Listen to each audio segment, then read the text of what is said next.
শুভেচ্ছা সহ আমন্ত্রণ প্রত্যেককে এটিএন সংলাপে আপনাদের সাথে আছি আমি আমিনুল মজলিস। দর্শক, আপনারা জানেন সমসাময়িক ও জনগুরুত্বপূর্ণ বিভিন্ন বিষয় নিয়ে আমাদের আলোচনা অনুষ্ঠান। আমাদের আজকের আলোচ্য বিষয় সংস্কার, নির্বাচন কোন পথে। এ বিষয়ে আলাপ করবার জন্য স্টুডিওতে রয়েছেন দুজন সম্মানিত অতিথি। রয়েছেন বিএনপি চেয়ারপারসনের উপদেষ্টা জনাব হাবিবুর রহমান হাবিব, এবং আমাদের সাথে রয়েছেন সাবেক প্রতিমন্ত্রী ও সাবেক সংসদ সদস্য জনাব গোলাম সারওয়ার মিলন। এছাড়া অনলাইনে আমাদের সাথে যুক্ত আছেন অ্যাডভোকেট সুব্রত চৌধুরী, নির্বাহী সভাপতি গণফোরাম। কথা না বাড়িয়ে আমরা চলে যাব মূল আলোচনায়। তার আগে দিনের শিরোনামগুলো একটু দেখে আসব। প্রথমেই আমরা দিনের শিরোনামগুলো একটু দেখে আসি। শেখ হাসিনার করা চুক্তি দিয়েই ভারত থেকে তাকে ফেরত আনতে চায় সরকার, লঙ্ঘন করলে আন্তর্জাতিক অঙ্গনে যাওয়ার ঘোষণা আইন উপদেষ্টার।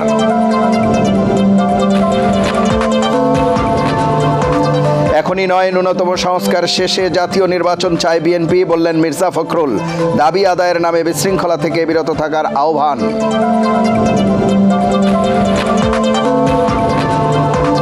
আগামী সংসদ নির্বাচনে জোটবদ্ধভাবে অংশ নেবে জামায়াত, ইসলামী আন্দোলন সহ সমমনা দলগুলো। ক্ষমতায় যেতে কারো সিঁড়ি না হবার অঙ্গীকার। এখন থেকে সুপ্রিম কোর্টের বিচারক নিয়োগ দেবে স্বতন্ত্র কাউন্সিল, নতুন বিধান করে অধ্যাদেশ জারি। প্রতিষ্ঠা হচ্ছে পৃথক বিচার বিভাগীয় সচিবালয়। এবং গোপালগঞ্জে বেনজিরের ইকো রিসোর্টে রাজস্ব বোর্ডের দিনভর অভিযান। প্রমাণ মিলেছে কর ফাঁকির, 2 প্রতিমন্ত্রীর বিরুদ্ধে অর্থ পাচারের মামলা। অ্যাডভোকেট সুব্রত চৌধুরী, আপনাকে দিয়ে আলোচনা শুরু করতে চাই। আমাদের যে আজকের আলোচ্য বিষয় সংস্কার, নির্বাচন কোন পথে, সংস্কারের বিষয়ে আজকের দিনের যে শিরোনাম আমরা পড়লাম এর মধ্যে একটি বিষয় আছে, সেটি দিয়েই আলোচনা যদি শুরু করি। যেহেতু আপনি আইনাঙ্গনের লোক, দীর্ঘদিন বিচার ব্যবস্থা নিয়ে নানা রকম কথাবার্তা আছে।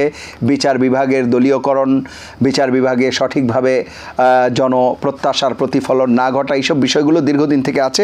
সেখানে আজকে বলা হচ্ছে যে সুপ্রিম কোর্টের বিচারক নিয়োগ দেবে স্বতন্ত্র কাউন্সিল। এই পয়েন্টটা থেকেই যদি আলোচনা শুরু করেন। ধন্যবাদ। বিচার বিভাগের স্বাধীনতা নিয়ে তো আইনজীবীরা সহ বাংলাদেশের সুশীল সমাজ দীর্ঘ সময় আমরা আন্দোলন সংগ্রাম করেছি। এটা শুধু আইনজীবী আর বিচারপতিদের বিষয় না, সারা বাংলাদেশের 18 কোটি মানুষের আশা আকাঙ্ক্ষার বিষয়টা দীর্ঘদিন ধরে ঝুলেছিল। প্রত্যেক সরকারেই বলে আমাদের সময় বিচার বিভাগ পরিপূর্ণ স্বাধীন। এই বয়ানগুলো আমরা সব সরকারের আমলেই শুনেছি, কিন্তু বাস্তবতা হচ্ছে বিএনপি, আওয়ামী লীগ বা জাতীয় পার্টি কেউই বিচার বিভাগের পরিপূর্ণ স্বাধীনতা, তারা কেউ এই বিচার বিভাগকে এই ক্ষমতা তারা দেয় নাই, বরঞ্চ প্রত্যক্ষ এবং পরোক্ষভাবে বিচার বিভাগের উপর নানান সময় হস্তক্ষেপ আমরা লক্ষ্য করেছি। সেই ক্ষেত্রে আমরা জানি যে বিচারপতি নিয়োগে দীর্ঘদিন সময় সংবিধানের আলোকে একটি আইন বা রুলস করার কথা ছিল, কিন্তু 53 বছরে আমরা সেটা করতে পারি না। সব সরকারই বলতো যে এইবার আমরা রুলসটা করব, আর গত 15 বছর তো আপনারা দেখেছেন, শফিক আহমেদ থেকে শুরু করে আনিসুল হক সবসময় বলতো তারা এইবার রুলস করবে। তো যাই হোক, 5ই আগস্টের গণ অভ্যুত্থানের পরে মাননীয় প্রধান বিচারপতি যিনি আসলেন, সৈয়দ রিফাত আহমেদ, মেধা সম্পন্ন একজন ব্যক্তি, তিনি প্রথমেই ঘোষণা করেছেন 25 দফা বিচার বিভাগের সংস্কার তিনি করবেন। তার মধ্যে অন্যতম ছিল বিচারপতি নিয়োগে তিনি নতুন আইন প্রণয়ন করবেন। এবং এর মধ্যে বিচার বিভাগের সংস্কার কমিশন যেটা হয়েছে, তারও এই বিষয়ে যথেষ্ট কার্যক্রম গ্রহণ করেছে এবং ইতিমধ্যেই তারা তাদের সংস্কার কমিশনের প্রস্তাবগুলো মাননীয় উপদেষ্টার কাছে জমা দিয়েছে। এখন আশা করি যে আজকে থেকে বা আগামীকাল থেকে এই বিচারপতি নিয়োগের যে অনিয়মগুলো আমরা দীর্ঘ সময় দেখেছি, এবং এমনকি আমাদের একজন মাননীয় সাবেক প্রধান বিচারপতি রুহুল আমিন বলেছিলেন যে যে পর্যায়ে বিচারপতিগুলো নিয়োগ হয়েছে, সেখানে কোনো মেধা বা সততা যাচাই বাছাই করা হয় নাই, মানবিক গুণাবলী সম্পন্ন বিচারক আমরা পাই নাই। অনেকটা দলীয় বিবেচনায়, সরাসরি বলতে গেলে দলদাস ধরনের কিছু বিচারপতি নিয়োগ হয়েছে এবং তারা 30 বছর এই বিচার বিভাগকে কুক্ষিগত করে রাখবে। কিন্তু দুর্ভাগ্য আমাদের, এই 5ই আগস্টের পরে প্রধান বিচারপতি তিনি 25 দফা সংস্কার দাবি দিয়েছেন, তার পরিকল্পনা বিচার সংস্কার কমিশনও তারা বলছে এই বিষয়ে তারা অনেক গুরুত্বপূর্ণ প্রস্তাব দেবেন। কিন্তু এর মধ্যে আমরা দেখলাম 23 জন বিচারপতি নিয়োগ দেওয়া হয়েছে, আপনারা জানেন, এবং এটা আমরা খুবই মর্মাহত হয়েছি। এত তাড়াহুড়া করে একসাথে এতজন বিচারপতি অতীতে কোনো সরকার দেয় নাই, কিন্তু বর্তমান মাননীয় প্রধান বিচারপতির হাত দিয়ে এই যে নিয়োগটা হয়েছে, আমরা শুধু আইনজীবীরা না, সারা দেশের মানুষ এটা মর্মাহত হয়েছে, এবং এটা নিয়ে আমরা অনেক আলোচনা সমালোচনা করেছি। নিশ্চয়ই মাননীয় প্রধান বিচারপতি তিনি অত্যন্ত বিচক্ষণতার পরিচয় দিয়েছে যে তিনি আজকে সেই বিষয়ে একটা চূড়ান্ত আইন তিনি সরকারের কাছে দিয়েছেন, এবং সরকার খুব দ্রুত গতিতে আজকে সেটা অর্ডিন্যান্স হিসাবে গেজেটে প্রকাশ হয়েছে রাষ্ট্রপতির সম্মতিক্রমে।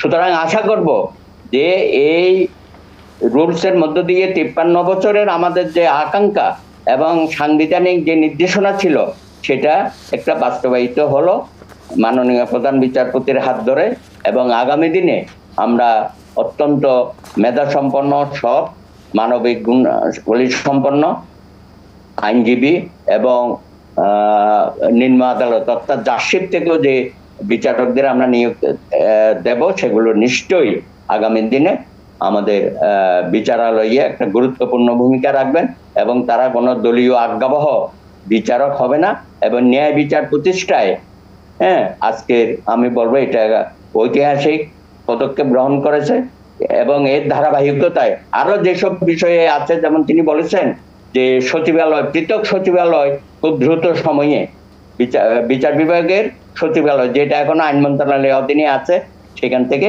পৃথকীকরণ করে ফেলা হবে।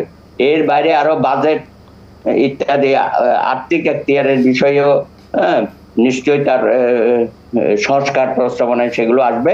আগামী দিনে একটা বলিষ্ঠ বিচার বিভাগ আমরা পাবো। তবে সবচেয়ে বড় কথা হচ্ছে যারা বিচারক বা বিচারপতি নিয়োগ পাবেন তাদের সবারই মেরুদণ্ড সোজা থাকতে হবে।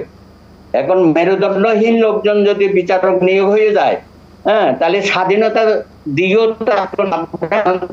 স্বাধীনতা প্রয়োগের ক্ষমতা তাদের থাকে না, যদি আমরা সঠিক যাচাই বাছাই করে বলিষ্ঠ মানুষজনদেরকে বিচারক বা বিচারপতি নিয়োগ না দিতে পারে। আশা করি শুভ যাত্রা হলো। আগামী দিনে আমরা একটা সত্যিকার অর্থে একটা বলিষ্ঠ বিচার বিভাগ, এটা আমাদের রাষ্ট্রের অন্যতম গুরুত্বপূর্ণ একটা বিভাগ, নির্বাহী বিভাগ বা জুডিশিয়াল, আমাদের পার্লামেন্ট, এর পাশাপাশি বিচার বিভাগ সংস্কারে যে হাত দেওয়া হয়েছে সেটা সুফল জনগণ পাবে। এবং আমরা আরেকটি বিষয়ে একটু যদি উল্লেখ করেন অ্যাডভোকেট সুব্রত চৌধুরী, নিম্ন আদালত বা অধস্তন আদালত, যদিও এই শব্দগুলোর ব্যাপার নিয়েও যারা বিচারিক আদালতে আছেন তারা বলছেন যে এটিকে যদি স্থানীয় আদালত বলা যেতে পারে কিনা বা স্থানীয় বিচার ব্যবস্থা বলা যেতে পারে কিনা, কারণ অধস্তন বললেই এক ধরনের সাবঅর্ডিনেট বা অধস্তন বলার দরকার নাই, এটা তো জুডিশিয়াল একটা পার্ট। তো এখানে ধরেন জেলা জজ আদালত, তার সাথে আছে ম্যাজিস্ট্রেসি, দেওয়ানি আদালত, সেটা সংস্কারের বিষয়ে যে তারা কথাবার্তা বলছে দেবে, এটাতে আপত্তি থাকার কোনো কথা নাই। আমরা বিচার বিভাগ শুধু উচ্চ আদালত বা নিম্ন আদালত বললেই তো হবে না, সবাইকে নিয়ে বিচার বিভাগ। এবং আপনারা জানেন যে উচ্চ আদালতের চেয়ে অধিক সংখ্যক মামলা কিন্তু নিম্ন আদালতে হয়, এবং অভিযোগটাও নিম্ন আদালতেই বেশি হয়। এবং সেখানেও যদি এরকম বিচারক নিয়োগের ক্ষেত্রে এখন তো আপনারা জানেন যে জুডিশিয়াল কমিশন আছে, সেই কমিশনের মাধ্যমে পরীক্ষা হয়ে এটা সুপ্রিম কোর্টের গাইডেন্সেই কিন্তু এই বিচারকদের নিয়োগ দেওয়া হয়, এবং তারা অনেক পরীক্ষা রিটেন টেস্ট দেয় এবং ভাইবা দেয়। আমাদের মধ্যে বা তাদের মধ্যে একটা কথা চালু আছে, উচ্চ আদালতে বিচারপতি নিয়োগে তো কোনো পরীক্ষা হয় না, কোনো রিটেনও হয় না, কোনো ভাইবাও হয় না। সুতরাং পছন্দের অপছন্দের মধ্য দিয়ে নিয়োগটা হয়। কিন্তু নিম্ন আদালতের বিচারকরা কিন্তু বিসিএস এর চেয়ে অনেক কঠিন পরীক্ষা তাদেরকে উত্তীর্ণ হয়ে এখানে আসতে হয়। এই কারণে আমার মনে হয় যে অনেক মেধা সম্পন্ন বিচারক আমাদের লোয়ার জুডিশিয়ারিতে আছে এবং তারা অনেকেই ভালো করছে। এমনকি আমরা জানি যে ওখান থেকেও যারা উচ্চ আদালতে আসে তাদের মধ্যে অনেকেই খুব মেধা সম্পন্ন বিচারক হিসাবে নিজেদেরকে প্রতিষ্ঠিত করে গেছে। যেমন মাহমুদুল আমিন চৌধুরী, তিনি সিলেটে লয়ার ছিলেন, লয়ার থেকে উনি এডিশনাল ডিস্ট্রিক্ট জাজ হয়েছিলেন। হ্যাঁ, ওই সময়ে একটা প্রভিশন ছিল যে লয়ারদের থেকেও নিম্ন আদালতে বিচারক নিয়োগ দেওয়া যায়। মাহমুদুল আমিন চৌধুরী সর্বোচ্চ আসনে অধিষ্ঠিত হয়েছিলেন, প্রধান বিচারপতি হয়েছিলেন। তিনি অত্যন্ত সততা নিষ্ঠার সাথে সুনাম অর্জন করে গেছেন। এর মধ্যে আপনারা জানেন যে গুম খুনের যিনি কমিশনের চেয়ারম্যান হয়েছে মাইনুল ইসলাম চৌধুরী, তিনিও কিন্তু জেলা জজ থেকে বিচারক হয়ে আসছেন। তিনিও অত্যন্ত জ্ঞানী এবং তিনি অত্যন্ত সততার সাথে এবং অত্যন্ত গুরুত্বপূর্ণ রায়গুলো তিনি দিয়ে গেছেন এবং উনি বৈষম্যের শিকার হয়েছেন। হ্যাঁ, উনি হয়তো উচ্চ আদালতে যেতে পারেন নাই, কারণ তিনি আপনার এই যে তত্ত্বাবধায়ক সরকার হাইকোর্টের যে রায়টা, সেই রায়টা কিন্তু উনি তত্ত্বাবধায়ক সরকারের পক্ষে, অর্থাৎ তত্ত্বাবধায়ক সরকার রাখার পক্ষে রায় দিয়ে গেছেন। যদিও পরবর্তী পর্যায়ে খায়রুল হক অত্যন্ত চালাকি করে সেই রায়টাকে বাতিল করেছেন। সুতরাং আমরা এইসব বিষয়গুলো নিয়ে আরো শুনবো। অনেক আসবো অ্যাডভোকেট সুব্রত চৌধুরী, আমরা আবারও আসবো আপনার কাছে। আমরা ভালো ভালো বিচারপতি আমাদের বিচারালয়ে আমরা পেয়েছি। অসংখ্য ধন্যবাদ। আমরা আসবো আবারও আপনার কাছে। আমরা একটু শুনে আসি। জনাব হাবিবুর রহমান হাবিব, আমরা যে বিষয়ে আলাপ করছিলাম আসলে সংস্কার এবং নির্বাচন কোন পথে, সংস্কার নিয়ে আলাপ করছিলাম, বিচার বিভাগের সংস্কার। এবং আমরা যে মুহূর্তে মানে আপনার সাথে কথা বলছি, আমরা জানি যে অতীতে বিচার বিভাগের নানা তিক্ত অভিজ্ঞতা আপনারও রয়েছে এবং ধাপে ধাপে সেই অভিজ্ঞতাগুলো আপনাকে মানে দেখতে হয়েছে, পরতে পরতে সেগুলো আপনাকে ভোগ করতে হয়েছে। সেই বিচার বিভাগে এখন বলা হচ্ছে বিচার বিভাগ স্বাধীন করার ক্ষেত্রে বেশ কিছু উদ্যোগ নেওয়া হয়েছে সংস্কার কার্যক্রমের, এবং আজকে বিচারক নিয়োগের ব্যাপারে বলা হলো যে একটি স্বাধীন কমিশন সেটি করবে। সার্বিকভাবে বিষয়গুলোকে আপনি কিভাবে দেখছেন? আপনাকে ধন্যবাদ। আপনার মাধ্যমে এটিএন বাংলার সমস্ত দর্শক শ্রোতা, দেশ এবং দেশের বাইরে থেকে যারা দেখছেন তাদেরকে সশ্রদ্ধ সালাম, বিজ্ঞ আলোচক বিদ্যুৎ আমার শুভেচ্ছা দাদা এবং মিলন ভাইকে। না, আমরা তো প্রথম থেকেই বলে এসেছি বিচার বিভাগের যে অবস্থা হয়েছিল, আপনি চিন্তা করেন, আমরা আগে জানতাম নিম্ন আদালতে যদি শাস্তি হয় জজ করে গিয়ে একটু কমায়, জজ করে যদি আরেকটু কমে উচ্চ আদালত গিয়ে অনেকটা খালাস হয়ে যায়। আমরা বিগত দিনে কী দেখলাম, ম্যাডাম খালেদা জিয়ার নামে মামলা, মিথ্যা মামলা সাজা দিল নিম্ন আদালত 5 বছর সশ্রম কারাদণ্ড, উচ্চ আদালতে 10 বছর হয়ে গেল। তো ওদেরকে বিচারক বলবো? সুপ্রিম জুডিশিয়াল কাউন্সিলের মাধ্যমে বিচারক নিয়োগের কথা শহীদ রাষ্ট্রপতি জিয়া রহমান বলেছিলেন। তাহলে কিন্তু ওইভাবে নির্বাচিত হলে কিন্তু এইভাবে এই রায়টা এইভাবে আসতে পারতো না। একজন অসুস্থ মানুষ, তার রায় 5 বছরই বেশি, অন্যায় রায় আবার 10 বছর করা যায়। জনাব তারেক রহমান আমাদের দলের ভারপ্রাপ্ত চেয়ারম্যান, নিম্ন আদালতে খালাস দেওয়া হলো।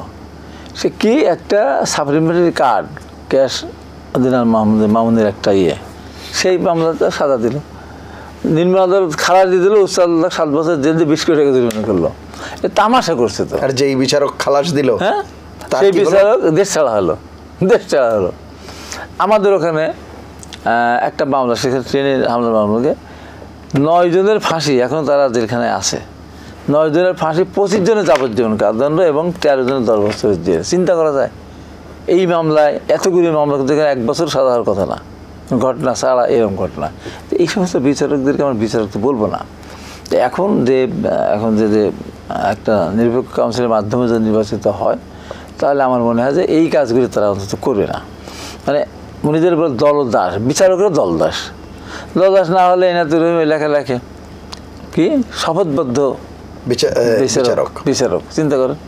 তারপর আরেকজন আমাকে শপথবদ্ধ রাজনীতিবিদ আমাকে ধরেন সাজা দিল 5 মাসের, আমি তো করবোই না, আপিল করবোই না। তারপরে আমার অ্যাডভোকেট ব্যারিস্টার কাজল ঢুলকুদ্দুস কাজল করলেন, তাকেই মেরে জেলে ঢুকায়। সাজা তোমার কমালোই না, হ্যাঁ, জামিন তো দিলই না, আমার তাতে আপত্তি ছিল না। শেষ এস আলম গ্রুপের দুর্নীতির মামলা তদন্ত করা যাবে না, প্রধান বিচারপতির নেতৃত্বে যে বেঞ্চ সেই বেঞ্চ এই দিল যে তার দুর্নীতির বিচার করা যাবে না। পৃথিবীর ইতিহাসে প্রধান বিচারপতি এমন ন্যাক্কারজনক কাজ কিন্তু করেছিল আমার জানা নাই। তাদের তো আমি বিচারে কি বলতাম, তাদের একজনের নাম শাহিন বলে ডাকতাম, একজনের ইনাত রহিম, মানে মনে হয় না ওবায়দুর রহমান শাহিনকে, ওবায়দুর রহমান তো ওদের নাম শাহিন বলতাম, একটা হলো এরা কি বিচারক। তো এই যে এইভাবে যে আওয়ামী লীগ যে বিচার ব্যবস্থাকে শুধু ধ্বংস, সব জায়গাতে ধ্বংস করে গেছে, যে কারণে আজকে দেশের এই দুরবস্থা। তো আমি আশা করি আগামীতে নিরপেক্ষভাবে যদি আমরা বিচারক নিয়োগ দিই, এবং দাদা একটা কথা কিন্তু বলেছেন যে যারা নিম্ন আদালতে বিশেষ করে আপনার মুন্সিপ থেকে যারা হয়ে আসেন তারা কিন্তু বিশেষ পরীক্ষার মাধ্যমে কিন্তু হয়, কিন্তু উচ্চ আদালতে যখন বিচারক নিয়োগ হয় ও ম্যাট্রিক ফার্স্ট ডিভিশন না থার্ড ডিভিশন বিএ পাস করেছে না ইউনিভার্সিটি, সেটা দেখা হয় না। বিএ পাস বিচারক তো অ্যাডভোকেট হলে কয় বছর চাকরি করতে বিচারক একটা নির্দিষ্ট সময় পর্যন্ত অভিজ্ঞতা থাকলে হয়ে যায়, এমএ লাগে না, বা ভালো কলেজেও পড়া লাগে না, যে কোনো নাইট কলেজে পড়লে হয়। তো এই যে অবস্থাগুলো ছিল, একজন বিচারক তো তাকে আমি বলবো যে আমার চেয়ে আপনার চেয়ে যে জ্ঞানী গুণী, জানাশোনা, সততা, আদর্শিক হবে। তো এগুলিকে তাই যে অ্যাডভোকেট ধরেন আপনার একটা জামিন দিয়ে একটা মার্ডার হয়েছে, তার পক্ষে বলে মার্ডার করেনি, আবার যে মার্ডার করেনি তাকে বলে মার্ডার করেছে, তারপর টাকার বিনিময়ে সে ওকালতি করেছে, তো করে সেখান থেকে সে আস্তে আস্তে তো সেখানে দেখা গেছে যে তারপর বিচারক হয়ে গেছে, বিচারক হয়ে গিয়ে সে একটা মহাপণ্ডিত হয়ে গেল, রাতারাতি পণ্ডিত, বিচারকে রাতারাতি পণ্ডিত হয়ে গেল। যতক্ষণ বিচারক হয়নি সেদিন হলে বটতলার উকিল বলে, কেউ বারান্দার উকিল বলে, যে এই বিচারক হয়েছে সেদিন হয়ে গেলাম মানে একবার মহাপণ্ডিত। এই জায়গাগুলিতে সরিয়ে আসতো বিচারক নিয়োগের ক্ষেত্রে, অন্তত মেধাবী বা শিক্ষকতা সেই ধরনের তাদের রেজাল্ট ভালো আছে বা তাদের আরও পারিপার্শ্বিকতা মিলে দেখতে হবে যে তাকে আমাকে যদি ওই জায়গাটা বসায় সে কী করবে। এখন পরিষ্কার করে আমি বলতেছে উচ্চ আদালতে ঘুষ খায় না, এবং কোর্টে যা হচ্ছে বিশ্বাস করেন, আমি আন্তর্জাতিক ভাবে আমি তদন্ত করার জন্য বলছি, এই কোর্টে যে বেঞ্চ অফিসার আছে এরা লক্ষ লক্ষ টাকা খায়। আজকে আপনার 3 নম্বরে আছেন, পরশুদিন চলে গেল 17 নম্বরে, যে আছে 27 নম্বরে সে আসে 2 নম্বরে। কেন হয়, কীভাবে হয়? এত বড় অন্যায় জালিয়াতি হচ্ছে যা আপনার চিন্তা করা যায় না। আরও জালিয়াতি হচ্ছে, কারণ কমে নাই, আমরা মনে করি পরিবর্তন হয়েছে, হয়নি। মানে 5ই আগস্টের পরে কোনো পরিবর্তন আর বেশি হয়েছে। তো এই যে বললাম বেঞ্চ অফিসারটা এখন বেশি টাকা খায়, 7 দিন 3 দিন আগে লক্ষ, আগে তো 100 টাকা, 1000 টাকা, এখন লাখ লাখ টাকা নেয়। আমি বলছি, আমি দায়িত্ব নিয়ে বলছি। এবং কোর্টে যারা আপনার যারা মানে দাদা তো অ্যাডভোকেটরা লক্ষ লক্ষ টাকা নেয়, লক্ষ লক্ষ টাকা নেয় অ্যাডভোকেটরা। কিভাবে? একটা মামলা যে জানাবে আধা ঘন্টা, তার পক্ষে শুনানি করবে 2 লাখ, 2 লাখ 3 লাখ 5 লাখ টাকা নেয়। মানে কি যে হচ্ছে আদালতে। এবং যারা এই যে আপনার বিভিন্ন ডিএজি মিএজি হ্যান তার শাসক আছে না, যে বানাইছে না, আগে তো ছিল attorney general, deputy attorney general আছে না, এরা পর্যন্ত দুর্নীতিতে ডুবে গেছে। সেখানে তো বলা হয় এখন তো আর আওয়ামী লীগের লোক, আরে আওয়ামী লীগ লোক না, বিএনপি লোকের কাছ থেকে তো খাচ্ছে না, কিন্তু এখন যারা মানে আমি জেনে আমি বলতেছি যারা নিয়োগপ্রাপ্ত হচ্ছে তারাও তো আপনাদের অনেকের লোক, আমাদের অনেকের লোক, তারপরেও আপনাদের ঘরানারই তারা, ব্যতিক্রম 2-1 তা না। আমি দেখছি তো, আমি নিজে পরীক্ষা দিই, আমি নিজে প্রমাণ করে পেয়েছি এরা মানুষ না, তো এরা অমানুষ হয়ে গেছে। তো এবং এইটা আমি তদন্ত দাবি করি যে এই যে বেঞ্চ অফিসার এই কাজটা যে করে টাকা নেয়, এই বিষয়টা একবার আমি একদম জেনে শুনে বলছি।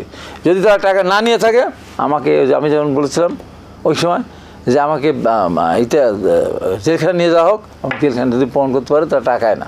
না, কিন্তু কি যে হচ্ছে হাবিবুর রহমান হাবিব, এখন যারা ডিএজি বলেন, এজি বলেন, তারা তো আপনাদের মানে দলীয় লোকের কাছে, আমাদের আদর্শ হয়ে 2-4 জন এই অনৈতিকের ভিতরে ঢুকছে।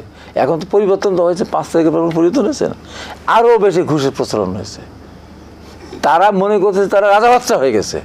আন্দোলন করলো ছাত্ররা, আন্দোলন করলো সাধারণ মানুষ, আন্দোলন করলো রিক্সাওয়ালা, আন্দোলন করে মানুষ মরলো, জীবন দিল, এখন হয়ে গেছে তারা রাজা বাচ্চা।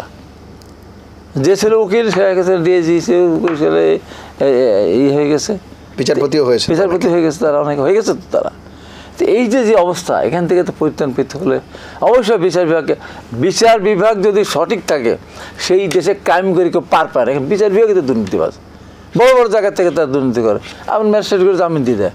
আপনি চিন্তা করতে পারেন সাবের হোসেন চৌধুরীর 6টা মামলা, 2টা হলো হত্যা মামলা, 4টা মামলা, 6টা মামলা। পৃথিবী সৃষ্টি হওয়ার পর কোন হত্যা মামলা 2টা সব ম্যাজিস্ট্রেট করে জামিন হয়েছে বলতে পারবেন? পৃথিবী সৃষ্টি হওয়ার পর হয়নি। এই তাও হচ্ছে, এই সময় হয়েছে, ওই সময় কথা বাদ দেন। আমাদের যে মামলা সাজা দিল, গাড়ি পুড়ে নেয়, 33 নম্বর নাই, মামলার নম্বর নাই, মালিক নেই, সাজা দিয়ে দিল, এই ম্যাজিস্ট্রেট সাজা দিয়ে দিল। এই সমস্ত গুলিকে খুঁজে বের করে সবগুলিকে বাড়ি পাঠিয়ে দেওয়া উচিত। বাড়িতে পাঠানো না, আমাদেরকে যে বিনা কোনো শাস্তি দিল, কারাগারে পাঠালো, এর ক্ষতিপূরণ দিতে হবে তাদেরকে। ম্যাডাম খালেদার ব্যাপারে কত কিছু বলেছে, এটিএমের টাকা, যেখানে টাকা কোনো সংস্পর্শই ছিল না, তারেক রহমানের কোনো সংস্পর্শই ছিল না, মাসের পর না বছরের পর জেল খাটালো।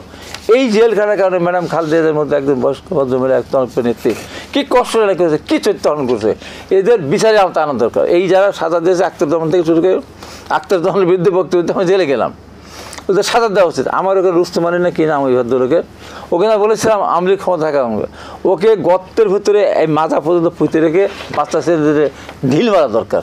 ওটাকে বিচারক ছিল নাকি? এই যে আমার লোকরা এখন 9 জন আমাদের ফাঁসির আসামি এখন কারাগারে আছে, 5.5 বছর হয়ে গেল, তো নির্মম এসে কোনো ঘটনাই ঘটে নাই। ট্রেনের উপরে দূর থেকে আটকেছে। আগের দিন অন্য একটা ঘটনা ছিল, ওটার বিস্তারিত আসলে মানুষ বলেছি যে তাদের ফাঁসি দিবে, ওই মানে ফাঁসি হয়। এই যে অপরাধ হলো যে ফজলুর রহমান পটল গিয়েছিলেন তার এলাকায়, উনি পাবনা ডিস্ট্রিক্ট মিনিস্টার ছিলেন, তো ওখান থেকে বিএনপির কিছু লোক আওয়ামী লীগে যোগদান করেছিল। ফজলুর রহমান পটল তার লোকজনের মনোবল বৃদ্ধি করার জন্য তখন বিএনপি ক্ষমতায় বৃদ্ধি করার জন্য ওখানে মিটিং করতে গেছিল। সেখানে সেই মিটিং তৎকালীন আওয়ামী লীগের মমতাজ ভাই এবং ওখানকে সদ্য আওয়ামী লীগের যোগদান যারা করেছিল তারা মিলে ফজলুর রহমান পটলের মঞ্চ ভেঙে দিয়েছিল। ভেঙে দিয়ে খান পুলিশের সাথে এমন তাড়ানো শুরু করেছিল, দৌড়াতে দৌড়াতে প্রায় মানে 1 মাইলের কাছে নিয়ে গেছে। তারপরে একটা বাড়িতে ফজলুর রহমান পটল আশ্রয় নেয়। তার একদিন কি 2 দিন পরে বা 2 দিন পরে শেখ হাসিনা খুলনা থেকে পার্বতীপুর পর্যন্ত ট্রেন সফর ছিল, ট্রেন মার্চ যাকে বলে। সেইটা ফজলুর রহমান পটল যখন বললো যে আমাকে তো মিটিং করতে দিল না, আমি বিএনপি ক্ষমতায়, আমি ডিস্ট্রিক্ট মিনিস্টার, আমার বাড়ি এখানে পাবো না, তো তোরা কী করবে? তো আমরা সেখানে মিটিং করে দেবো না। তাই মিটিং স্টেজ ঈশ্বরদীপ প্ল্যাটফর্মে করতে গেছিলো, সেখানে বিএনপিরা করতে দেয় না, টুকটাক মাঠটাকে চলে আসে। পরে আমিও ছিলাম মিছিলে, আমি মিছিল করতে গেছি, সেখানে মিছিলের উপরে একটা আক্রমণ হয়েছিল, অস্বীকার করার কোনো উপায় নেই, মিথ্যা তো আমি বল না। তারপরে সেখানে যখন আসলাম, আমি ওখানে না যেতে পারি, পাকশি থেকে ট্রেনে উঠে আমি ঈশ্বরদীপ প্ল্যাটফর্মে গেছি। ওখানকে মিটিংটা আমি পরিচালনা করেছি, নাসিম ভাইকে বলতে গেলাম, আমাকে বলতে গেলাম। তো টুকটাক দূর থেকে ওই যে ওইটা না করলে যেটা হতো না, সেখানে দূর থেকে ঢিল টিল বাড়ছে, হয়তো বোম টোম ফুটাইছে, যে একটা ফটকা ফুটাইছে, তো তার কারণে গায়ে লাগলো না, ট্রেনে যে জায়গায় বসা ছিল সেই লাগলো না, তার জন্য 9 জনের ফাঁসি, 25 জনের যাবতীয়। এখনও আমার জেলখানা 3 ভাই, আপন 3 ভাই, একজন মেয়র আমার সেন্ট্রাল গভর্নমেন্ট সদস্য মুখসেন বাবলু, তার আরেক ভাই আমার ছাত্রদলের প্রেসিডেন্ট হলেন পলাশ, আরেক ভাই রেজাল্ট করিম শাহিন কলেজের ভিপি ছিল, ছাত্রদল প্রেসিডেন্ট ছিল রেজাল্ট করিম শাহিন, 3 ভাইয়ের ফাঁসি সহ আমাদের একজন শামসুল কমিশনার ওখানে সেক্রেটারি ছিল আমাদের, ওর বাবা মারা গেছে, লাশ জানাজা নিয়ে ব্যস্ত, তাকে ফাঁসি দেওয়া হয়েছে।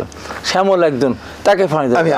আমার আপনার কাছে জাকেরা পিন্টু, তারপরে আপনার 9 জন অটল, এই যে 9 জন লোকেদের ফাঁসি দিল, তার প্রবলেম শাহিন, মানে আপনার চিন্তা করতে পারেন এই পরিবারগুলোর কী অবস্থা, কী অসহায় জীবনযাপন তারা করতে, ছেলে মেয়েদের কে লেখাপড়া শেখাবে, কেউ ওদের দেখবে, কেউ ওদের খেতে দিবে, বিনা কারণে আজকে তাদের ফাঁসির দণ্ড নিয়ে এখন তাদের কারাগারে থাকতে হচ্ছে। আপনি চিন্তা করে যায় যে কোথায় গিয়েছিল। অসংখ্য ধন্যবাদ। আমি আবারও আসবো আপনার কাছে, জনাব গোলাম সরোয়ার মিলন।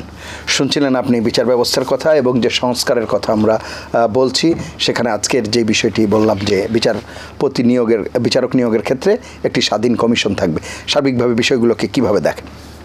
ধন্যবাদ আপনাকে এবং আমার বিজ্ঞ 2 জন সহালোচক হাবিব ভাই এবং সুব্রত দাদাকে প্রীতি এবং শুভেচ্ছা, অগণিত দর্শক শ্রোতাকে শ্রদ্ধা সালাম।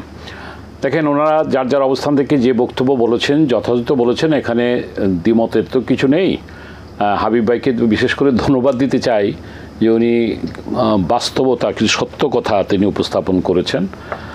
একটা কথা কি, আমরা 53 বছর আগে যে 71-এর মুক্তিযুদ্ধের চেতনায় উজ্জীবিত হয়ে আমরা দেশটাকে স্বাধীন করেছিলাম, আমাদের সেদিনকার প্রোক্লামেশন কী ছিল? সাম্যতা, মানবিক মর্যাদা এবং সামাজিক ন্যায় বিচার। সেই তখন থেকে এদেশের মানুষ স্বচ্ছতা, জবাবদিহিতার মধ্য দিয়ে আমরা একটা দেশ গড়ে তুলব। সেই 75-এ একদলীয় শাসন, তারপরে 7ই নভেম্বরের পরিবর্তন, তারপর 90-এর আন্দোলন, 90-এর পরিবর্তন, তারপর 24-এর আন্দোলন। আমি খুব সংক্ষেপে এই মোটা দাগে কথাগুলি বলার উদ্দেশ্য হলো, এতগুলি আন্দোলন যে হলো, সে আন্দোলনের পরও কি আমরা কোনো পরিবর্তন আনতে পেরেছি? কতগুলি মানে জনম্বর কি শুধু আমরা আন্দোলন করে যাব? আমরা কি একটা গুণগত পরিবর্তনের জায়গা কি আসবে না? আমার বক্তব্যটা সেই জায়গায়। অর্থাৎ আজকে যে এই বিচার ব্যবস্থার কথা বলা হয়েছে, সেই বিচার ব্যবস্থায় 53 বছরে দাদা ঠিকই বলেছে যে এই 53 বছরে তো আওয়ামী লীগ, বিএনপি, জাতীয় পার্টি, জাতীয় পার্টির আমি মন্ত্রী হিসেবে দায়িত্ব পালন করেছিলাম, দায়িত্ব আমাদের নিতেই হবে। আমরা এটা আজকে এমন একটা সময় এসেছে, আমাদেরকে সত্যি কথাটা স্বীকার করতে হবে।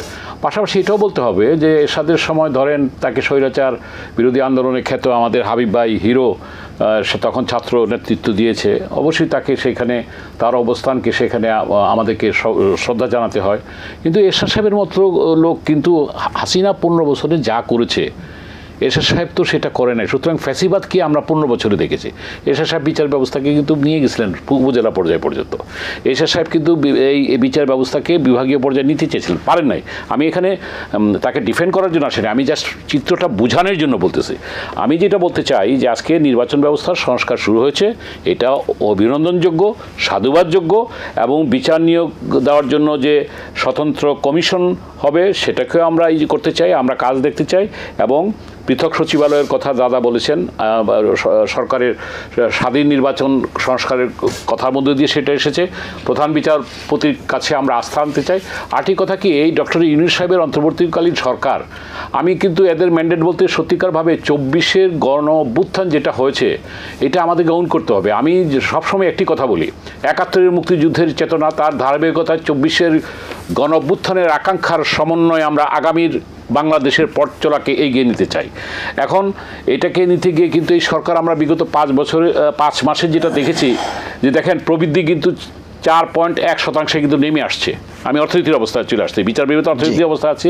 মূল্যস্ফীতি 10.89, অর্থাৎ 11 মধ্যে মূল্যস্ফীতি। জিনিসপত্রের দাম বেড়ে গেছে, সাধারণ মানুষ কিন্তু আস্তে আস্তে ফুঁসে উঠতেছে অর্থনৈতিক কারণে।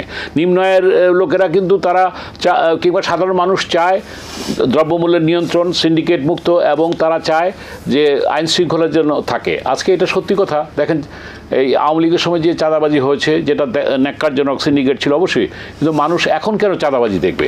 এটা আজকে বড় স্টেক হোল্ডার হিসাবে বিএনপি একটা বড় স্টেক হোল্ডার হিসাবে তাদের দায়িত্ব তারা পালন করছে। আমি এখানে ধন্যবাদ জানাতে চাই বিএনপির শুভাকাঙ্ক্ষী একজন নাগরিক হিসাবে বলতে পারেন যে বিএনপির যারাই যখনই করেছে, তারেক রহমান সাহেব দেখেছে যে প্রায় 1000 কর্মীকে তারা বহিষ্কার করেছে।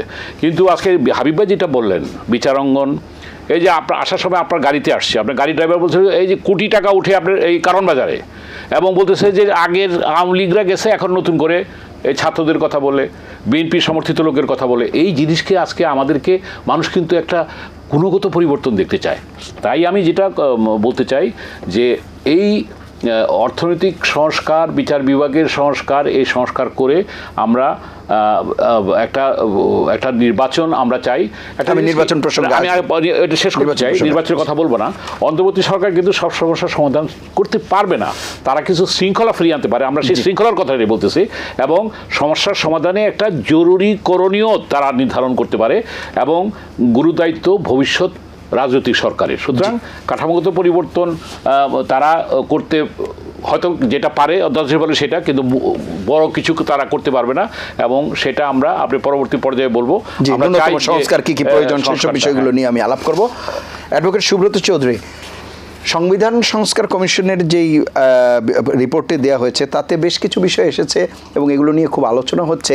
একটি হচ্ছে গণপ্রজাতন্ত্রী বাংলাদেশ সরকার, সেই জায়গায় নামের যে পরিবর্তন, সেটির বিষয়ে আসলে নামের পরিবর্তনের মাধ্যমে গুণগত কি অর্জন হলো, বা জনগণের সেবার কি পরিবর্তন আসবে, ইতিবাচক কোনো পরিবর্তন আসবে কি না। আর মূলনীতির বিষয়ে আগের যে মূলনীতি ছিল সেই জায়গায় গণতন্ত্র রেখে বাকি আরও 4টি যোগ করে 5টি যে মূলনীতি করা হয়েছে, বিশেষ করে বহুত্ববাদ এটি এবং গণতন্ত্র, সেটিকে আসলে একই রকম হয়ে যায় কিনা, সার্বিকভাবে এই বিষয়গুলোকে আপনি কিভাবে দেখেন? ধন্যবাদ। আসলে এটা হয়েছে কি, সংবিধান সংস্কার কমিশন, অধ্যাপক রিয়াজ সাহেব, উনি তো মার্কিন নাগরিক, উনি তো বাংলাদেশের সাথে তো ওনার সম্পৃক্ততা নাই, লেখাপড়ার পাঠযোগী, উনি তো ওখানে স্থায়ীভাবে বসবাস করেন। পর্বতের মুশিক প্রসব হয়েছে এটা। সংবিধান সংস্কারের আগে উনি কি বক্তৃতা দিয়েছিলেন? পুনর্লিখন করতে হবে, 72-এর সংবিধান ছুঁড়ে ফেলে দিতে হবে, অনেক বড় বড় আওয়াজ উনি তুলেছিলেন।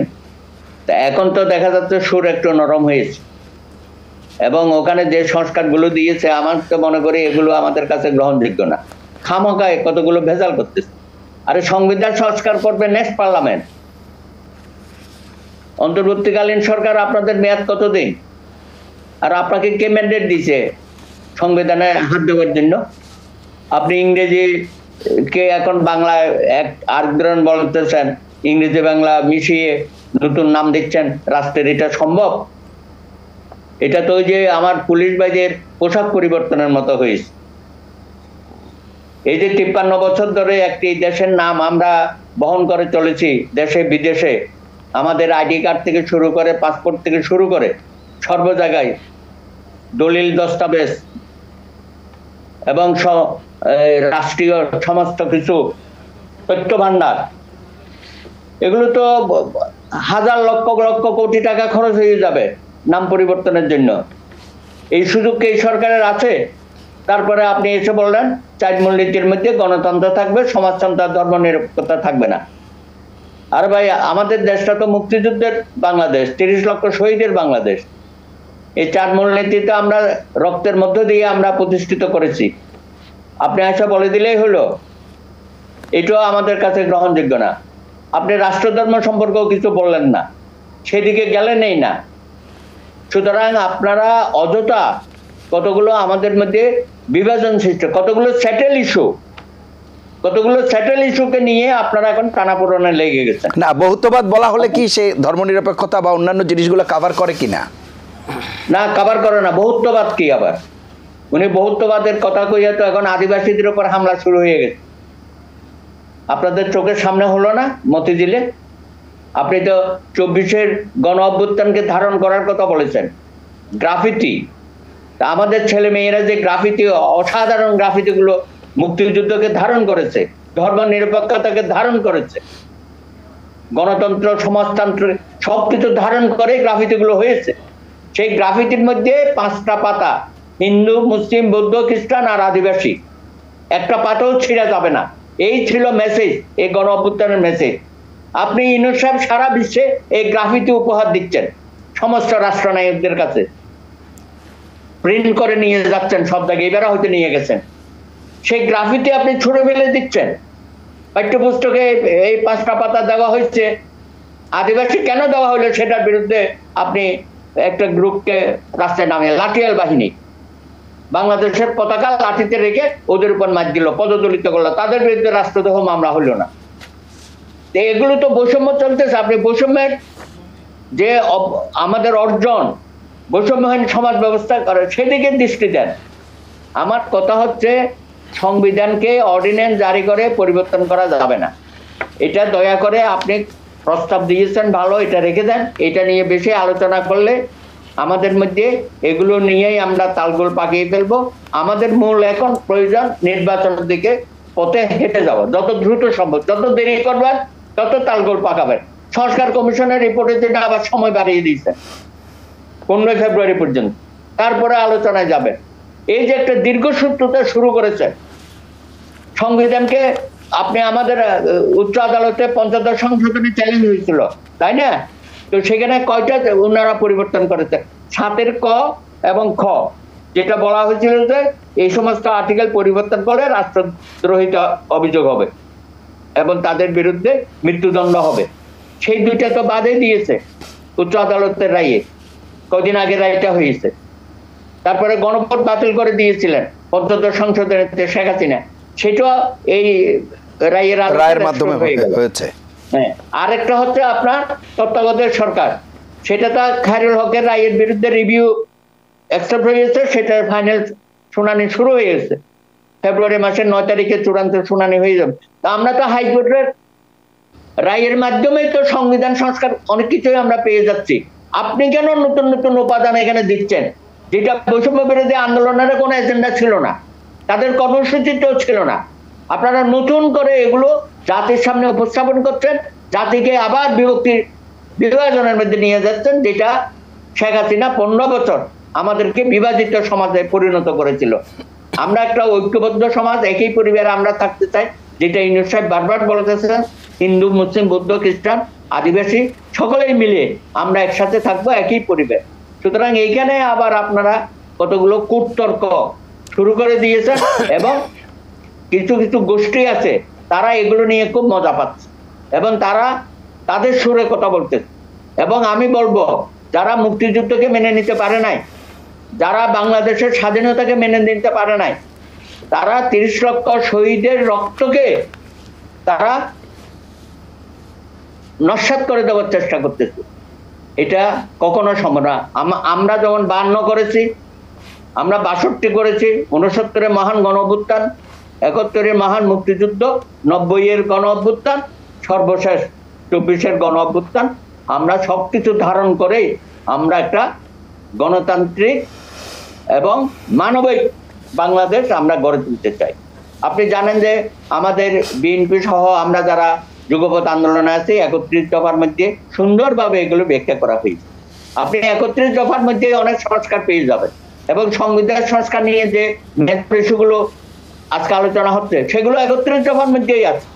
এবং সেখানেও বলা হয়েছে যে যুগপৎ আন্দোলন এবং বিএনপি যদি ভবিষ্যতে রাষ্ট্র ক্ষমতায় যায়, তারা একটা রেইনবো নেশন জাতি তৈরি করবে, এখানে বাংলাদেশ রেইনবো জাতি তারা প্রতিষ্ঠিত করবে এবং একটা অসাম্প্রদায়িক রাষ্ট্র তারা প্রতিষ্ঠিত করবে এবং সেখানে সংবিধান সংস্কারের বিষয়গুলো সেখানে আসছে। সুতরাং সংস্কার নিয়ে শুধু কথা বললে তো হবে না, এটা করবে কারা?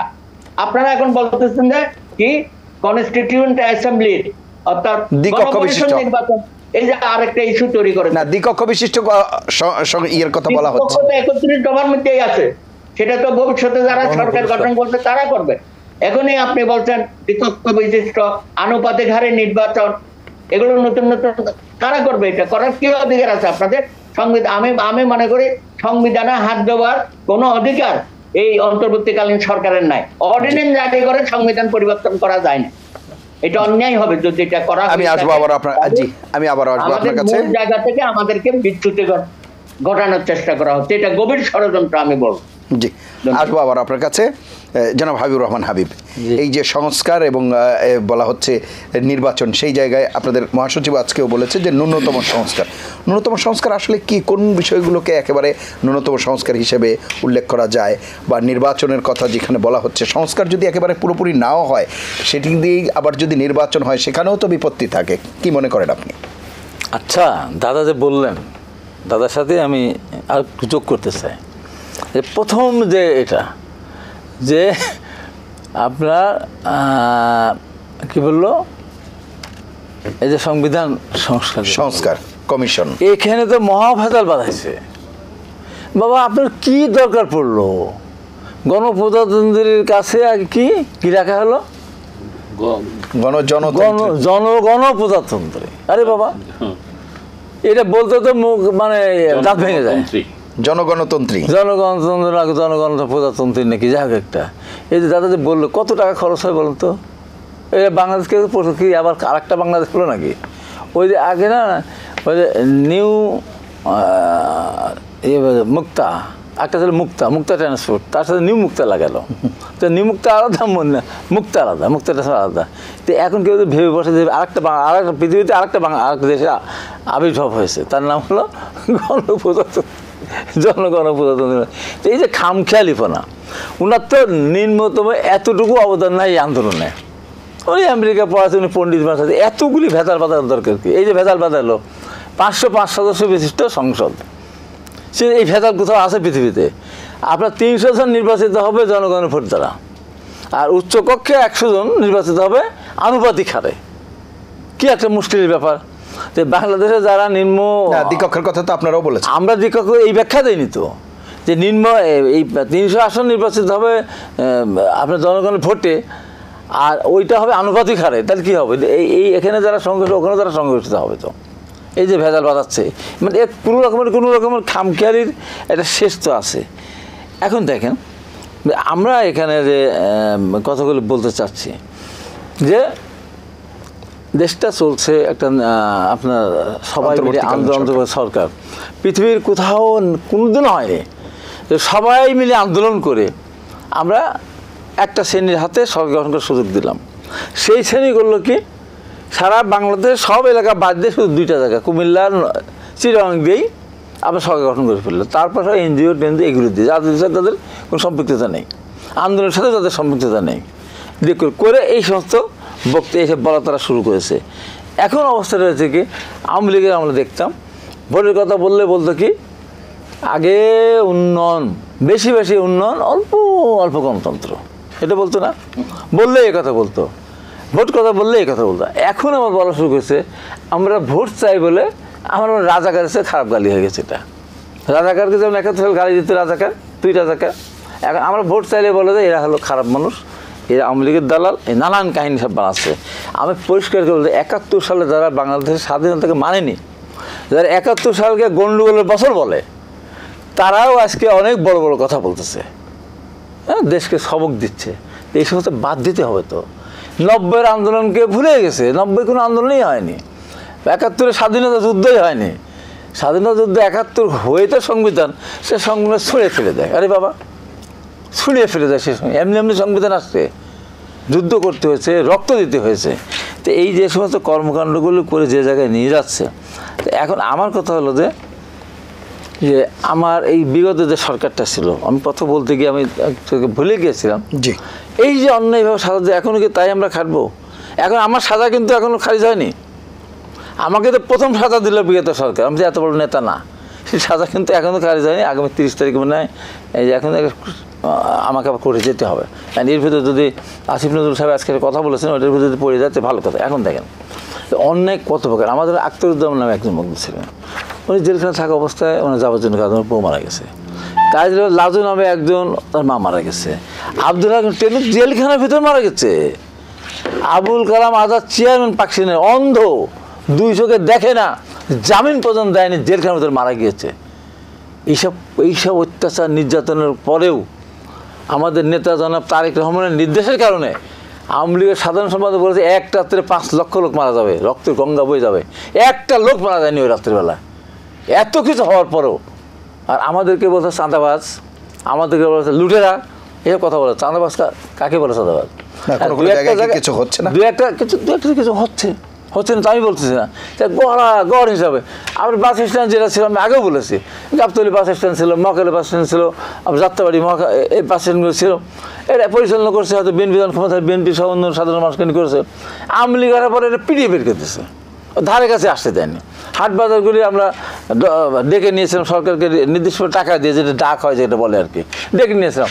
বিএনপি আওয়ামী লীগ ক্ষমতা হওয়ার সঙ্গে এলাকা ছাড়া করে দিয়েছে, খাজনা উঠানো তো দূরের কথা, টাকা দেওয়া তো দূরের কথা।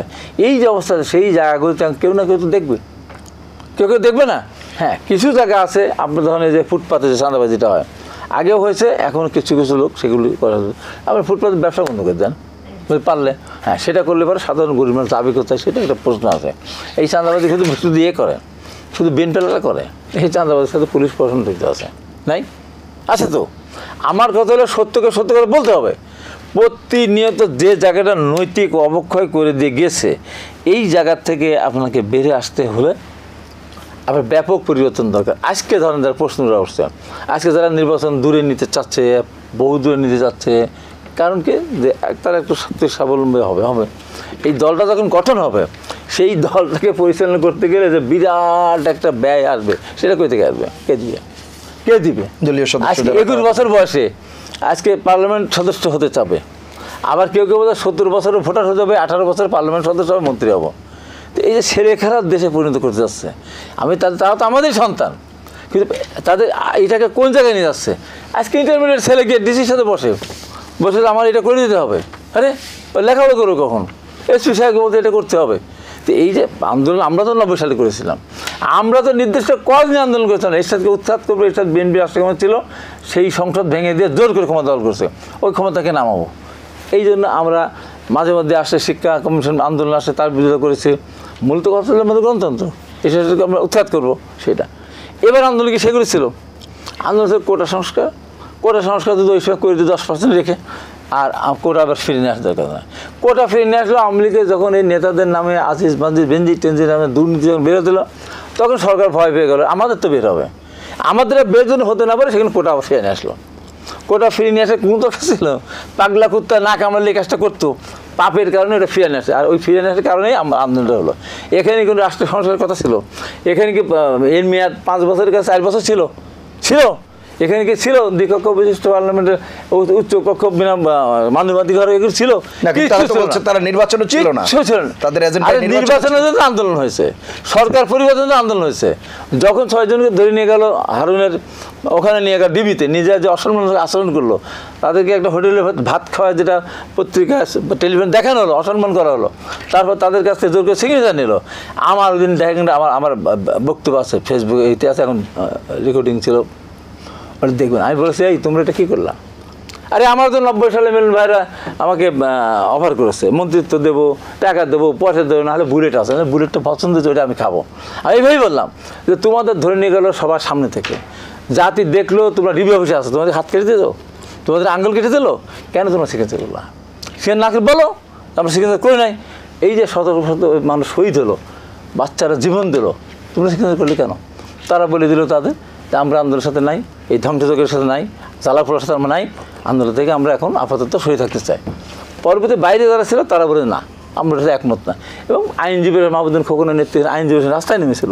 তারপরে আন্দোলনটা মাঝখানে তো হারিয়ে যাওয়ার মতো উপক্রম হয়েছিল। এখন দেখতেছি আমরা কেউ কিছু না, আমরা কেউ কিছু না, 90 নাই, 71 নাই, 52 নাই, মানে কিছুই নাই। তো এই যদি অবস্থা হয়, চিন্তাধারা যে এই জায়গায় যায়, সেই দেশটা কোথায় যেতে পারে বলেন তো? অসংখ্য ধন্যবাদ জনাব গোলাম সরোয়ার মিলন। এই যে আন্দোলনের কৃতিত্ব চিন্তাই বা গণপরিষদ কি নির্বাচন, যে আমি এটা পরে বুঝি না। জি, এই যে আন্দোলন, আমরা তো 5 আগস্ট পরবর্তী সময়ে রাজনৈতিক যে শক্তিগুলো ছিল, আওয়ামী লীগ বাদে অন্যান্য যারা অপরাপর রাজনৈতিক, তাদের সবার তো এক ধরনের মানে ঐক্যমত ছিল, কিন্তু সেই বিশ্বাসের জায়গাটা কি ধীরে ধীরে ভাঙতে শুরু করেছে বা একটা দূরত্ব তৈরি হচ্ছে? কিভাবে দেখছেন বিষয়টা? ছাত্রদের যেটা হাবিব ভাই বললেন যে এটা তো কোটা সংস্কার থেকে শুরু হয়েছে, এবং আজকে প্রসঙ্গক্রমে যেহেতু সুযোগ পেয়েছি এটা বলতে হবে যে দেখেন, আমাদেরকে হাবিব ভাইরা তো কিংবা সবাই স্বৈরাচারের ফ্যাসিস্টদের দোসর বলে, আমাদের অংশ কাজী ফিরোজ রশিদের নেতৃত্বে আমাদের যে অংশটা আমরা 24 নির্বাচনে অংশগ্রহণ করি, আমি তো 14, 18, 24 কোনোটাই করি নাই। আমরা কিন্তু সেদিন এই যে দেখেন, আমরা 18 তারিখে আমরা বলছি যে ছাত্রদের যৌক্তিক দাবিকে আমরা সমর্থন করি, এটা দেখেন রেকর্ড আমাদের। তারপর আমরা বলছি ছাত্র দমনের নামে 3রা নভেম্বর সরকার দেশে গণহত্যা চালাচ্ছে। তো ভালো কথা। তো এখন এই কথা বলার পর 5 তারিখে ঘটনাটা ঘটে গেল। হাবিব ভাই ঠিকই বলেছেন যে তখন তো বিপ্লবের কথা ছিল না, পরিবর্তন হয়ে গেছে। আবার এটাও ঠিক, শুধু ছাত্ররা গোল করেছে এটা স্বীকার করতে আমার আপত্তি নাই, কিন্তু বিগত 15 বছরে একটা গোল যখন করে তার নাম হয়, এটা স্বীকার করি, গোলটা তো পিছন থেকে আসতে হয়। এবং 15 বছরে গুম খুন হত্যা শিকার কিন্তু যারা তাদের অবদান রয়েছে। কিন্তু এখন এই 5 তারিখের পর যে একটা আজকে এখন যে ঘোষণা, জুলাই ঘোষণার কথা আসছে, আমি এটাও সমর্থন করি ঐক্যমতের ভিত্তিতে। এককভাবে তারা দেবে। আমি এখানে ডক্টর ইউনূস সাহেবকে আমি একটা কথা মানে ধন্যবাদ জানাতে চাই। উনি যেমন বলছেন যে ঐক্যমতের ভিত্তিতে একটা চার্টার হওয়া উচিত, একটা সনদ হওয়া উচিত। যে কথাটা দাদা বলেছেন, যে কথাটা আসছে যে এখানে যে আজকে সংস্কার, যে সংবিধান সংস্কারের কথাটা আসছে, সংবিধানে আজকে সেখানে সমাজতন্ত্র এবং ধর্মনিরপেক্ষতা এটা চেঞ্জ হতেই পারে, কারণ ধর্মনিরপেক্ষতার জায়গায় ধর্মীয় স্বাধীনতা আসতে পারে, এবং সমাজতন্ত্র তো নাই, এটা আননেসারি আসছে এখানে। সামাজিক ন্যায় বিচার আমি সেটাই বলতেছি। তবে এটা কারা করবে? এই যে বিএনপি কিংবা ওনারা যে 31 দফা দিছে, এটার সাথে কিন্তু সরকারের এই ডক্টর রিয়াজের যে প্রস্তাবনা আছে সেগুলিকে ঐক্যমত ধরে বাকিগুলি আমরা সমালোচনা করতে পারি, তাহলে সেগুলি তো আর আলোচনা আসবে না। সেটার ভিত্তিতে একটা সনদ কিংবা চার্টার যে আমরা ঐক্যমত হলাম এবং অঙ্গীকার হলো যে আগামী নির্বাচনে যারা জয়ী হবে তারা এটা বাস্তবায়ন করবে। এখানে আমি এই জায়গাটায় সনদের ব্যাপারে আমি না, জাতি এটা চায়। কারণ 3 জোটের রূপরেখা কিন্তু একটা হয়েছিল, সেই রূপরেখা 90 এরশাদ সাহেবকে পরিবর্তন করে 3 জোটের রূপরেখা অনুযায়ী কিন্তু বাস্তবায়ন হয়নি। এইবার কিন্তু জাতি একটা প্রত্যাশা করে, এবং ছাত্রদের এখানে যেমন 21 বছরে যে তার আগে আমি বলতে চাই, এই যে ফ্যাসিস্ট হাসিনা চলে গেছে, কিন্তু ফ্যাসিস্ট সিস্টেমটা কিন্তু বাদ দিতে হবে। আমি সংবিধানকে ধরার কথা বলতেছি না, সেই সিস্টেমটা যাতে না আসে কিছু যেটা মির্জা ফখরুল ইসলাম বলেছেন, কিছু মৌলিক সংস্কার কিন্তু প্রয়োজন আছে, নির্বাচনী ব্যবস্থা সংস্কারের প্রয়োজন আছে, নির্বাচনটা যাতে গ্রহণযোগ্য হয়, পুলিশের সংস্কার, পুলিশ তো ঠিকমতো নাই, এবং জনপ্রশাসনের সংস্কার যেটা চলছে, এবং নির্বাচন ইয়েতে সংস্কার চলছে। তো সুতরাং আমরা নির্বাচনটা চাই, যেটা আমি বিভিন্ন জায়গায় বলেছি, আগামী ডিসেম্বর থেকে জানুয়ারির মধ্যে এটা নির্বাচনের সময় নির্বাচনটা যাতে হয়ে যেতে পারে। আর 21 বছরে যে এমপি নির্বাচন, আমি এই জায়গাটা তার সাথে একমত। তাই 21 বছর তো ছাত্র থাকে মানুষ, ঠিক আছে, তুমি একটু কমায়, এখন 25 বছর আছে, 23 বছর, এটা আমার ব্যক্তিগত প্রস্তাব, 23 বছর আনো, তাও একটা যুক্তি হয়। কারণ ছাত্রত্বই শেষ হইল না, 21 বছর আনা, এটা কোন দেশে হতে পারে? 18 বছর আচ্ছা, যাই হোক, এখানে আমাদের বক্তব্য হলো যে এখানে 23 বছর থেকে কমিয়ে 21 প্রস্তাব করা হয়। আরেকটা কথা বলি, মুক্তিযুদ্ধের চেতনা এখানে আমরা যারা 3 জন আছে, আমাদের আছে, যারা 71-এর মুক্তিযুদ্ধের বিরোধিতা করেছিল, তারা এখনো জাতির কাছে ক্ষমা চায় নাই। এই ক্ষমাটাতে কিন্তু চাইতে হবে। আমরা যেমনিভাবে এই আওয়ামী লীগ, আমরা কিন্তু ইনক্লুসিভ একটা নির্বাচন চাই। আওয়ামী লীগের যারা হত্যা, গুম, খুন, লুট করেছে, তাদের বিচার যেমন চাই, তাদেরকে যেমন আজকে অ্যাব্রো করতে হবে, তারা নির্বাচন অনুসরণ করতে পারবে না। পাশাপাশি আমরা ইনক্লুসিভ একটা নির্বাচন চাই, যাতে সবাই নির্বাচন অনুসরণ করতে পারে। আমরা আওয়ামী লীগের মতো একটা সংগঠন, আমরা সেই টেকনাফ তেঁতুলিয়ার একজন কর্মী, তাকে তো আপনি গণহত্যার দাবি করতে পারেন না। গণহত্যার নির্দেশ কে দিয়েছিল? শেখ হাসিনা, ওবায়দুল কাদের স্বরাষ্ট্রমন্ত্রী, আইজি, ওসি, এসপি, এদেরকে এনে যারা যারা জড়িত ছিল। তাই বলে এখন সবাইকে যদি আপনি পুরো দলটাকে, মানে আমার মনে হয় এটা করা ঠিক হবে না, সমীচীন হবে না। কারণ ওই আগের মতো বিএনপি যখন নির্বাচনে অংশগ্রহণ করে নাই, তখন কিন্তু বলা গেছে যে বিএনপিকে ছাড়া নির্বাচন হয়েছে, এটা নির্বাচন গ্রহণযোগ্য না। আওয়ামী লীগের সেই সুযোগ দেওয়া যাবে না। আওয়ামী লীগকে ক্ষমা চাইতে হবে, আওয়ামী লীগের বিচার করতে হবে, এবং ট্রুথ অ্যান্ড রিকনসিলিয়েশনের মাধ্যমে তারা ভালো লোকগুলি যদি আসতে পারে, নির্বাচন করবে। তো এইটাই হলো মূল কথাটা। তো আমি শেষ কথাটা বলতে চাই যে কথা বললো যে 24-এর আকাঙ্ক্ষাকে আমাদের ধারণ করতে হবে। 24-এর আকাঙ্ক্ষা ধারণ করা মানেই না যে ছাত্ররা যা বলবে। সুতরাং আমি তাদেরকে অনুরোধ করব যে তারা ডক্টর ইউনূস সাহেবকে, যেহেতু উনি নিজেও বলেন ছাত্ররা তাদের নিয়োগকর্তা, ইউনূস সাহেব উনি কিন্তু একটা কথা বলেছেন, কম সংস্কার চাইলে ডিসেম্বরে নির্বাচন, বেশি সংস্কার চাইলে জুন নির্বাচন। সুতরাং আমরা কম সংস্কারের মধ্য দিয়ে ডিসেম্বর জানুয়ারির মধ্যে নির্বাচনটা হয়ে যাকে চাই। অসংখ্য ধন্যবাদ অ্যাডভোকেট সুব্রত বড়ুয়া, সুব্রত চৌধুরী।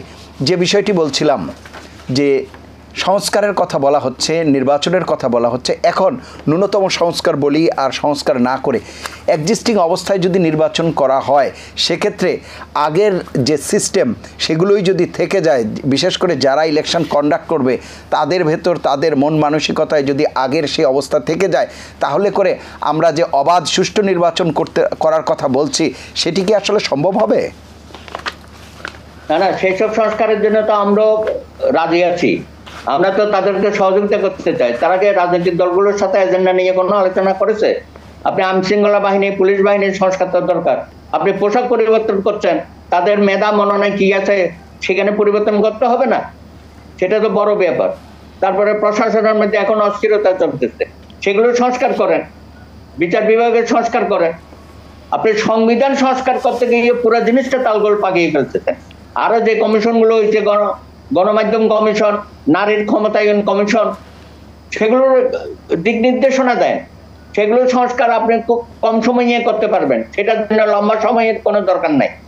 সংবিধানে হাত দিতে গেলে আপনারা গণপরিষদের নির্বাচনের কথা ভাবতেন, এটা একেবারেই গ্রহণযোগ্য না। আপনাকে কে এখতিয়ার দিয়েছে গণপরিষদ নির্বাচন করার জন্য, নতুন সংবিধান প্রণয়ন করার জন্য? সুতরাং এগুলো বাদ দিয়ে নির্বাচনের পথে পুরো জাতিকে দিক নির্দেশনা দেন, এবং যে সংস্কারগুলো করা প্রয়োজন নির্বাচন কেন্দ্রিক, যেটা আপনি বললেন যে যারা নির্বাচনের কাজের সাথে সম্পৃক্ত, তাদের সার্ভিসটা কিভাবে জনকল্যাণমুখী হয়, এবং সুষ্ঠু নির্বাচনের জন্য তারা সকলেই যাতে ঐক্যমতের ভিত্তিতে কাজগুলো করতে পারবে। নির্বাচন কমিশন একটা গঠন করেছেন, এই ব্যাপারে আমাদের দ্বিমত ছিল। আপনি আবার সার্চ কমিটির মাধ্যমে করেছেন, যেটা শেখ হাসিনা সার্চ কমিটি। কথা ছিল যে এখানেও আপনি নতুন কিছু দিয়ে নির্বাচন কমিশন গঠন করবেন। যাই হোক, মন্ত্রণালয় করেছেন, তারা বলেছে অক্টোবরের মধ্যে তারা রেডি হয়ে যাবে।